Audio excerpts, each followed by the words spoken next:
L'hôtel de ville, jadis siège des baillis. En 1747, la Dolère en crue emporte tout un pan de la maison de ville datant du XIVe siècle. Le bâtiment menace de s'écrouler et les magistrats sont contraints de le faire démolir pour le reconstruire sur les anciens fondements. Le chantier débute le 21 août 1748. 4 années de travaux et 770 arbres abattus ont été nécessaires pour réaliser le nouvel édifice. La façade principale, mesurant 19,80 m, est encore identique à celle d'aujourd'hui. Elle est ornée de têtes sculptées. L'une d'elles représente la justice, rappelant que l'hôtel de ville était bien le siège du tribunal. Au rez-de-chaussée se trouvaient la balance, le magasin, la prison et un local pour les crochets et pompes à feu. Le premier étage comprenait 2 salles d'audience, la chambre des archives et 2 chambres pour le valet de ville. Tout le deuxième étage était réservé aux appartements du bailli. Le 25 octobre 1778, la Dolère sort à nouveau de son lit et emporte tout sur son passage. Pour la deuxième fois consécutive, en l'espace de 30 ans, l'hôtel de ville subit des dégâts considérables.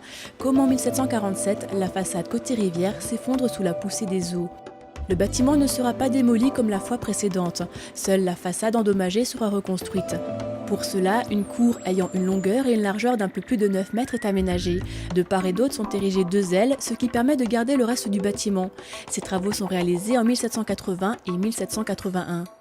Le bâtiment ne changera plus d'aspect, bien qu'il soit encore gravement endommagé le 25 novembre 1944 lors de la destruction du pont de la mairie par les soldats allemands battant retraite.